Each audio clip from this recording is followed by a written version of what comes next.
Good evening. Tonight, Michael Gove, on behalf of the government, has held crunch talks with the Vice President of the European Commission after both sides said the Brexit arrangements for Northern Ireland are not working as they should.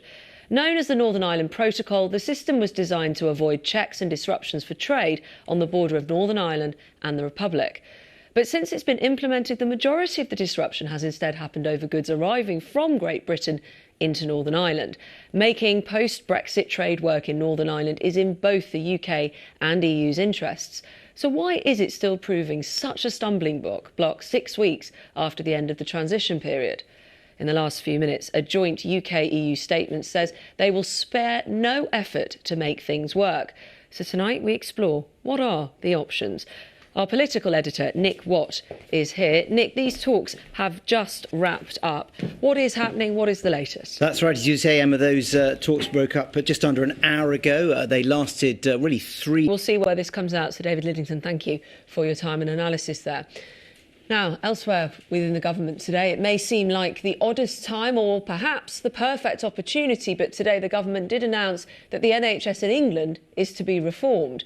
This is in the midst of fighting a global pandemic. The government hopes that the reforms will mean health and care services can work more closely together and that there's less bureaucracy and the management of hospitals will be simplified. The reforms will also place more power into the hands of the Department of Health and the Health Secretary, a move that will not be without its critics. Our health correspondent Deb Cohen has been taking a closer look at one area of reform, in particular social care.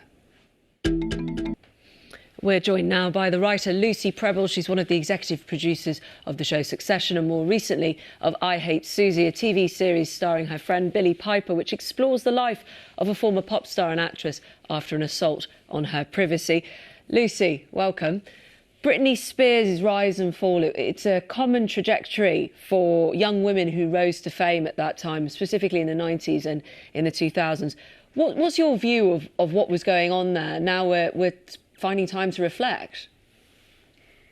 Yeah, I think there is a reassessment going on, not just or found facts. I was just going to say, that's what I wanted to ask you about. You know, this idea that perhaps we're going to become kinder. Is that wrong? Because, yes, perhaps we're now not with a media that would ask about virginity tests or make a joke on game shows about mental health. We've moved forward in that respect. But on social media, the attacks are vicious, and it might not be the newspapers doing it might not be the journalists doing it anymore, but it's everybody out there. We can see that with the rise in mental health cases, especially amongst young women. You named some of the women there that were in the public eye at that time, going through the heat of this, like Britney Spears. Do you think we have treated those women differently depending on race and class as well?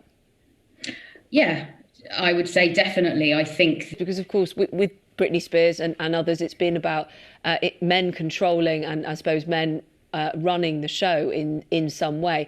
It sounds like you're perhaps optimistic that if you were getting famous now again as a young Britney Spears, it would be different. Or how would you describe your reaction to that?